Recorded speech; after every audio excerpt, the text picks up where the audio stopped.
Welcome back to my YouTube channel. तो आज का हमारा टॉपिक है सूरह लहब। जी हाँ, सूरत लहब जो कि हमने पढ़ी भी ज़रूर है और सुनी भी ज़रूर है, लेकिन इसकी रियलिटी और हकीकत से हम बिल्कुल अनजान। तो वीडियो बहुत ही इमोशनल होने वाली है और आपकी आंखें खुली की खुली रह जाएंगी।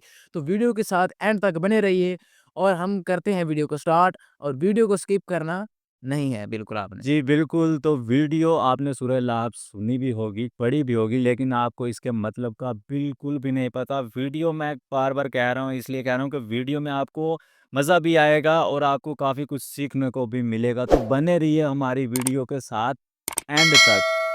वीडियो बहुत ही इमोशनल होने वाली है। जो इसमें सीन दिखाए गए हैं या जो इसमें बताया गया है, ये दिल को हिला देने वाली वीडियो है।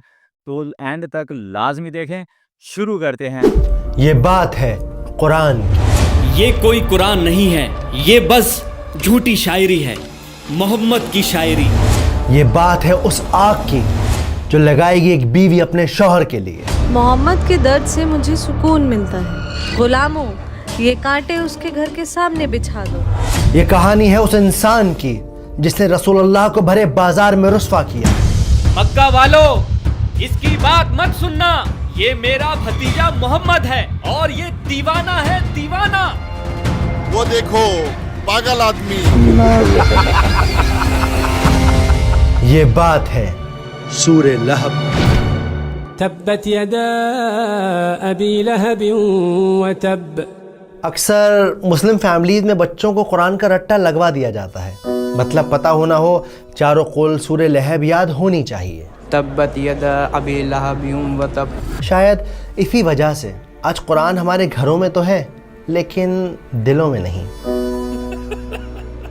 क्या है सूरह लहब? सुना अबू मनाल, अल्लाह ने अबू लहब का नाम लेकर सूरा नाजिल की है। खुदा की पनाह है भाई। कौन थी उम्मे जमील जिसका जिक्र अल्लाह ने इस सूरत में किया है? अबिहा बाजी, सुना आपने? कौन सी बात? उम्मे जमील का हार उसके गले की रस्सी बनेगा आखिरत में।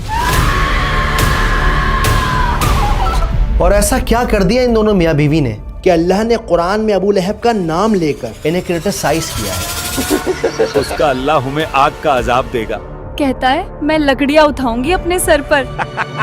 ये कहती थी और पहले। सबसे ज्यादा इम्पोर्टेंट, कैसे ये सूरत लिविंग बनाया प्रूफ है कुरान के मिरेकलस होने का, जानेंगे इस वीडियो में। वम्रअतुहु हम्मालतल हतब फी जीदिहा हब्लुम मिन मसद।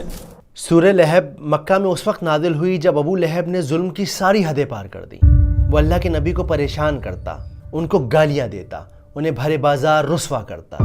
मेरे भतीजे ने बाप दादा का मजहब छोड़ दिया है, कहता है उस एक खुदा को मानो। इससे घटिया बात मैंने आज तक नहीं सुनी। ताज्जुब है। मगर इस सब की शुरुआत उस सुबह हुई जब सूरज की किरणें मक्का की जमीन को चूम रही थी। ऊंट रेतीले मैदानों में दौड़ पड़े थे। कोई सुबह सुबह खुद को शीशे में निहार रहा था, कोई नाश्ता कर रहा था, तो कोई अभी बिस्तर पर अंगड़ाइयां ले रहा था। यहाँ हाथ खींचे जा रहे हैं और इन्हें दिन भर बिस्तर तोड़ना है और काम ही क्या है? ए जी, अब सोते ही रहोगे क्या? लेकिन कोई था जो सफा के पहाड़ पर चढ़ रहा था। हाँ? वो पहाड़ पर कौन है? मोहम्मद। ये वो पहाड़ था जिस पर चढ़कर मक्का वाले एक दूसरे को इकट्ठा करते, कोई खास बात बताते। सफा के पहाड़ पर चढ़कर अल्लाह के नबी ने एक गहरी सांस ली और फिर जोर से पुकारा, या सबाहा। हमला। यह अजान नहीं थी, न ही किसी सौदागर की सदा। यह खतरे की पुकार थी। इसका मतलब था कि ऐ लोगों, उठो और मेरी बात सुनो, तुम पर एक खतरा आन पड़ा है। लगता है कोई मुसीबत आई है। लोग अपने घरों से, अपनी दुकानों से, अपनी बातों से निकल पड़े और फिर जब सब लोग सफा के पहाड़ के नीचे जमा हो गए तो अल्लाह के नबी ने उन। अगर आपने वीडियो यहाँ तक देख ही लिया तो आपसे गुजारिश है, रिक्वेस्ट है, हमारे चैनल को सब्सक्राइब लाजमी करें और कमेंट्स में अपना इजाज़ ज़रूर बताएं कि ये वीडियो आपको कैसी लग रही है। शुरू करते हैं। सबको एक नज़र देखा और फिर इनसे एक सवाल पूछा, क्या लोगों, अगर मैं तुमसे कहूं कि इस पहाड़ के पीछे दुश्मन की फौज तुम पर हमला करने आ रही है, क्या तुम मेरा यकीन करोगे? लोग चिल्ला उठे। हाँ बिल्कुल करेंगे, क्योंकि आप सच्चे हैं, आप अमीन हैं, आप सिद्दीक हैं, आप मोहम्मद हैं। इन सब लोगों के जवाब सुनकर अल्लाह के नबी एक लम्हे के लिए रुके और फिर उन्होंने इन सब से कहा कि ए लोगों, मैं तुम्हें खबरदार करता हूँ उस आने वाले अजाब से जो बड़ा सख्त है, और इबादत करो उस एक रब की जो सारी कायनात का मालिक है। ये बात सुनकर अचानक वहाँ की हवा बदल गई। उनके चेहरों पर चीखता सन्नाटा छा गया। वो सब एक दूसरे को हैरानी से देखने लगे। ये क्या कह रहे हैं? ताज्जुब है। ये बात तो क्या अपने बाप दादा का दीन छोड़ दें? अपने खुदाओं को नाराज कर दें। और फिर एक आदमी खड़ा हुआ, गुस्से और नफरत से भरा हुआ। वो चिल्लाया, भतीजे, तब्बन लका अली हाजा जमातना। अरबी की इस इबारत का मतलब था कि सत्यानाश हो तेरा, टूट जाएं तेरे हाथ। क्या तूने हमें इसीलिए यहाँ जमा किया है? ये आदमी और कोई नहीं बल्कि रसूलुल्लाह का चचा अबू लहब था। उसकी बद्दुआ आसमान से टकराकर वापस उस पर आ गिरी। उसके नसीब के पन्नों में जहन्नम का अजाब हमेशा के लिए लिख दिया गया। लेकिन अल्लाह ने अभी अपने नबी को ये बात नहीं बताई। स्कॉलर्स कहते हैं कि अगर ये सूरत इस वक्त नाजिल हो जाती तो मक्का के लोग कहते उस पर कैसे भरोसा करें, वो अपनों की बुराई करता है। असल में उस दौर में मक्का में चाचा का दर्जा बाप के बराबर होता है, स्पेशली जब सगे वालिद का इंतकाल हो चुका हो। वक्त गुजरता रहा, अल्लाह के नबी जगह जगह घूम घूम कर एक अल्लाह की इबादत करने का मैसेज पहुंचाते रहे। लेकिन अबू लहब वो आप सल्लल्लाहु अलैहि वसल्लम के पीछे पीछे जाता। अब ये कौन सी नई शायरी ले आया है? यहाँ तक कि वो बाजार के शरीर लड़कों को मोहम्मद सल्लल्लाहु अलैहि वसल्लम के पीछे लगा देता और उनसे कहता कि इनको पत्थर मारो मारो मारो लेकिन इसका जुल्म यही नहीं रुका। इसकी बीवी यानी रसूलुल्लाह की चाची उम्मे जमील, जो कमाल की खूबसूरत औरत थी, नए नए तरीकों से नबी को परेशान करती। आप सब तो मक्का के बड़े सरदार हैं, फिर अहमद का बॉयकॉट क्यों नहीं करते? सही कहा, बॉयकॉट करो उसका। हाँ, बॉयकॉट करो उसका। सही कहा, हाँ बॉयकॉट करो उसका। और हद तो जब हो गई जब इसने अपने दोनों बेटों को यह हुक्म दिया कि वो अपनी बीवियों को तलाक दें, क्योंकि इन दोनों की बीवियां आप सल्लल्लाहु अलैहि वसल्लम की बेटियां थीं, उम्मे कुलसुम और रुकैया रज़ियल्लाहु ताला अन्हा। तुम्हारा चेहरा भी मुझ पर हराम है अगर तुमने अपनी बीवियों को तलाक नहीं दिया। बाबा, हम आज ही उन्हें तलाक देते हैं। दिन शाम में ढल गए, शामें रातों में ढल गईं, लेकिन अबू लहब के जुल्म में कोई कमी ना आई। अरे मक्का वालों, मेरे भतीजा दीवाना हो गया है, दीवाना। इसकी बात मत सुनना। और जब इसके जुल्म की इंतहा हद से पार हो गई, तब अल्लाह सुब्हानहू व तआला ने नबुव्वत के 10वें साल में सूरह लहब को नाजिल किया। अबू हादी, हमें वो सूरा तो सुनाओ जो नबी पर नाजिल हुई है। बिस्मिल्लाहिर्रहमानिर्रहीम। तब्बत यदा अबी लहब व तब मा अगना अन्हु मालुहु व मा कसब सयस्ला नारन ज़ात लहब वम्रअतुहु हम्मालतल हतब फी जीदिहा हब्लुम मिन मसद।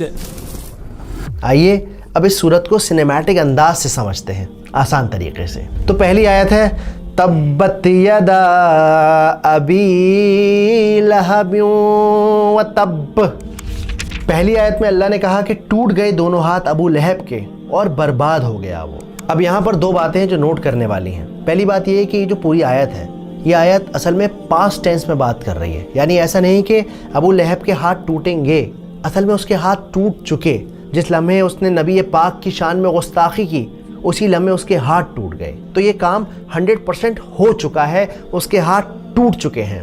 लेकिन अबू लहब फिर भी बाज ना आया। जब ये सूरत नादिल हुई तो वो लोगों से कहता, वो कहता है मेरे हाथ टूट गए। कहाँ टूटे मेरे हाथ? था सही सलामत तो हैं। हम जंगे बदर के बाद जब आप सल्लल्लाहु अलैहि वसल्लम की ज़िंदगी को देखेंगे, तब हमें पता चलेगा कि कितनी बुरी तरह वो मरा और किस तरह से आयत बिल्कुल सच्ची साबित हो गई। अब यहाँ पे नोट करने वाली दूसरी बात है, बहुत इंपॉर्टेंट बात है, कि हाथों की ही क्यों बात हो रही है। یہ کیوں کہا جا رہا ہے کہ ہاتھ ٹوٹ گئے؟ یہ کیوں نہیں کہا جا رہا کہ سر ٹوٹ گیا، پیر ٹوٹ گیا، ہارٹ فیل ہو گیا؟ کیوں نہیں کہا جا رہا؟ میں کہتا ہوں اس کے لیے نا آپ یہ سین دیکھیے.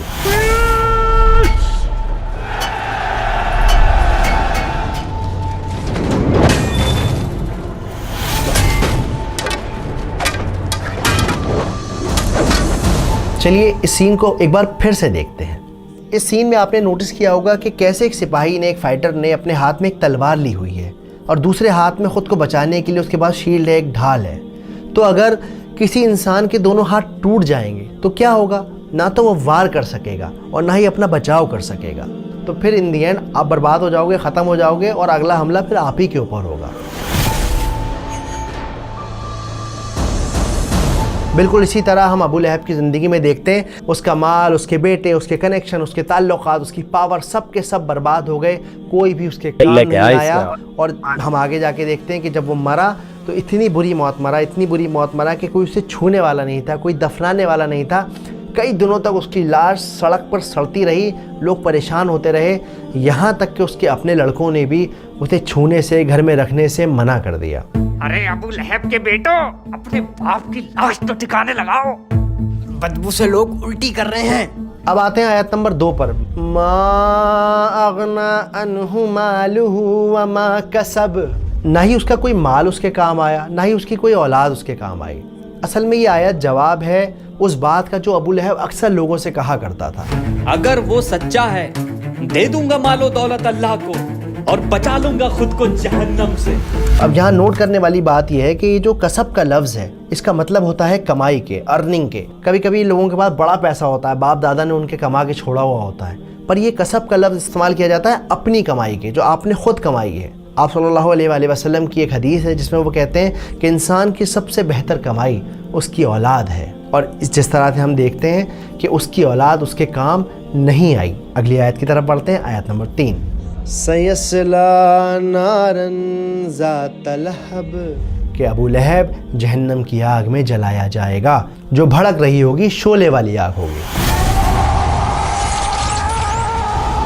اب ہم بڑھتے ہیں چوتھی آیت کی طرف جو ہے وَامْرَأَتُهُ حَمَّالَةَ الْحَطَبِ. اور اس آیت کا مطلب ہے کہ اس کی بیوی اپنے سر پر ایندھن اٹھائی ہوگی. ایندھن کیا؟ کہ وہ لکڑیاں ڈھو رہی ہوگی جہنم کے اندر. اس کا کام یہ ہوگا کہ جلنا تو ہے ہی ہے، اور ساتھ میں آپ کو جانا ہے، اس کو جانا ہے اور جا کر یہ لکڑیاں لے کر آئے گی اور اس آگ کے اندر لکڑیاں ڈالے گی. تو جب ہم آگ میں لکڑیاں ڈالتے ہیں تو کیا ہوتا ہے؟ آگ اور تیز ہوتی ہے، تو اپنی آگ یہ خود بخود جلائے گی. لیکن یہاں مزے کی بات یہ ہے کہ اللہ تعالیٰ یہ بھی کہہ سکتے تھے کہ وہ جہنم میں جلے گی، وہ جہنم کا عذاب زندگی بھر جھیلتی رہے گی. یہی کیوں کہا کہ وہ لکڑیاں لے کر آئے گی؟ دیکھیے یہاں سمجھنے کی بات یہ ہے کہ وہ اپنی زندگی میں کیا کرتی تھی. آپ فکر نہ کریں، اب جو میں کہتی ہوں وہ کرتے جائیں بس. تو وہ اس دنیا میں اپنے ہسبینڈ کی نفرت کو فیول کرتی تھی، اس آگ کو بڑھانے میں اس کا ساتھ دیتی تھی. اسی وجہ سے اللہ سبحانہ و تعالیٰ نے آخرت میں اس کا عذاب یہ رکھا ہے کہ جاؤ، جا کے لکڑیاں اٹھا کے لے کے آؤ، ڈھو اپنے سر پہ اور اپنی آگ کو خود بھڑکاؤ. اس لیے وہ اپنی آگ کو خود بھڑکا رہی ہے. اب یہاں پہ ایک اور ضروری بات ہے، بہت امپورٹنٹ بات ہے. جب بھی آپ نماز میں سورت کو ریسائٹ کریں تو ایسا نہیں کہ آپ گئے وَامْرَأَتُهُ حَمَّالَةَ الْحَطَبِ. نہ. ہمہ ایک پاورفل لفظ ہے، بہت ہی زیادہ اس کے اندر اثر ہے، ویٹ ہے. تو آپ جب بھی پڑھیں گے آپ کو اس پہ زور دینا ہے. وَامْرَأَتُهُ حَمَّالَةَ الْحَطَبِ. آیت نمبر 5 کی طرف بڑھتے ہیں جو ہے فِي جِيدِهَا حَبْلٌ مِّن مَّسَدٍ. اور اس کے گلے میں مونج کی رسی ہوگی، یعنی ناریل کی چھال والی رسی ہوگی. یہاں پر جیدیہا کا جو لفظ ہے، اس لفظ کا استعمال ہوتا ہے خوبصورت گردن کے لیے، ایسی گردن جو زیور سے لدی ہوئی ہو. کمال کی بات یہ ہے، مزے کی بات یہ ہے کہ رسی کا ذکر کیوں ہے اور گردن کا ذکر کیوں ہے؟ تو اس کے پیچھے کی بات یہ ہے کہ ام جمیل ایک خوبصورت سا اپنے گلے میں ہار پہنا کرتی تھی. وہ مکہ والوں سے کہتی تھی، اپنے نوکروں سے کہتی تھی، عام لوگوں سے کہتی تھی، میرے گلے کا یہ ہار میں اس کو دوں گی جو محمد کے خلاف کھڑا ہوگا، میرا ساتھ دے گا. اور اسی وجہ سے یہاں یہ منشن کیا گیا ہے کہ اس کے گلے میں مونج کی رسی ہوگی، بل والی رسی ہوگی، تکلیف دینے والی رسی ہوگی اس کی اس گلے میں جس میں وہ ہر وقت ہار پہنے رہتی تھی. یہ تھی سورہ لہب کی انڈرسٹینڈنگ. اب سب سے ضروری بات یہ کہ سمجھنا یہ ہے کہ آج ہماری زندگی میں اس کا کیا ریلیونس ہے. جو میں سمجھا ہوں اس حساب سے بتاتا ہوں کہ سب سے پہلی بات تو یہ کہ صورت اس لیے نازل کی گئی ہے کہ وہ جو اللہ کے نبی کا دشمن ہے وہ اللہ کا دشمن ہے. جس سپیڈ سے وہ اللہ کے نبی کی طرف بڑھ رہا تھا ظلم کرنے کے لیے، اس سے کہیں گنا زیادہ سپیڈ سے اللہ کا عذاب ابو لہب کی طرف آ رہا تھا اور آ چکا تھا، اسے خبر نہیں تھی. اب آتے ہیں دوسرے ریلیونس کی طرف جو میں سمجھا ہوں، جو آج ہم اپنی زندگی میں اپلائی کر سکتے ہیں. دیکھیے میاں بیوی ایک دوسرے کا سایہ ہوتے ہیں، دوست بھائی ایک دوسرے کا سایہ ہوتے ہیں. اب کئی بار کیا ہوتا ہے کہ ہمارا دوست کسی کی چغلی کرتا ہے، تجھے پتہ ہے ایسا ہو گیا، ابے نہیں، کیا بات کر رہا ہے، اور بتا. اکثر میاں بیوی میں بھی ایسا ہوتا ہے، اپنی زندگی کو چھوڑ کے دوسروں کی زندگی میں بڑا جھانکتے ہیں. ارے فلانے کی لڑکی بھاگ گئی، تمہیں پتہ چلا؟ تو اب یہ جو وائف ہے یا جو ہسبینڈ ہے اسے کیا چاہیے؟ وہ اسے گائیڈ کرے، ارے یار ایسا نہیں کرو. لیکن ہم لوگ کیا کرتے ہیں؟ خالی بھاگی ہے، اپنی ماں کا زیور تک لے گئی ہے، اس بات میں اور لقمہ لگا دیتے ہیں. یہ تو صحیح ہے، مطلب چڑھا بڑھا تو کے یاد باتیں رکھیے کرتے ہیں آگے کہ بھی. جب آپ برائی کا ساتھ دیتے ہو نا، تو جو کام برا کرنے والے کا ہے وہی انجام اس برائی کو انیشیٹ کرنے والے کا ہے، بڑھاوا دینے والے کا ہے، آئیڈیا دینے والے کا ہے. امید کرتا ہوں کہ بات سمجھ آئی ہوگی، ویڈیو پسند آئی ہوگی. اس کے علاوہ آپ سے ایک گزارش ہے، ایک التجا ہے. جی تو کیسی لگی آپ کو یہ ویڈیو، یہ سٹوری ہے سورہ لہب کا؟ یہ مطلب تھا کہ کس وجہ سے وہ نازل کی گئی تھی اور اس میں جو آیتیں لکھی گئی تھیں ان کا مطلب اور ان کا معنی کیا تھا. تو آپ کو بھی سمجھ لگ گئی ہوگی. باقی ویڈیو مجھے تو بہت اچھی ویڈیو لگی. آپ کو کیسی ویڈیو جی لگی؟ مجھے بھی بہت ہی اچھی لگی ویڈیو سن کے، بہت ہی مزہ آیا، ایمان تازہ ہو گیا سن کے، سکون ملا، اور حقیقت جو ہمیں معلوم نہیں تھی وہ بھی ہم نے جان لی. تو آپ نے بھی ہم جان لی ہوگی حقیقت. تو اپنے کمنٹ سیکشن میں ضرور بتائیں گے آپ نے اس میں سے کیا نیا سیکھا. تو ویڈیو اچھی لگی ہو تو لائک کر دیں، ہمارے چینل کو سبسکرائب کرنا مت بھولیے، اور بیل آئیکن کو بھی دبا دی تاکہ ہماری اچھی اور اسلامک ویڈیو آپ تک پہنچتی رہیں. جی تو اس طرح کی ویڈیو اگر آپ کو کچھ سیکھنے کو اس ویڈیو میں ملا ہے تو ہمارے کمنٹس میں ضرور بتائیے گا کہ آپ کو اس ویڈیو میں کیا سیکھنے کو ملا ہے اور کیا اچھا لگا. باقی ہمارے نبی پاک کے جو دشمن ہوتے، جو ان کے خلاف کوئی باتیں کرتے تھے، تو ظاہر ہے ان کا یہی حال ہونا ہے. تو ہمیں تو بہت زیادہ خوشی ہے، ہم مسلمان ہیں اور ہم اپنے نبی پاک کی امت ہیں، ہم اس بات سے بہت زیادہ خوش ہیں. تو انشاءاللہ نیکسٹ ویڈیو میں آپ کے ساتھ ملاقات ہوگی اسی طرح کی. تو ہمیں دیجیے اجازت. اللہ حافظ.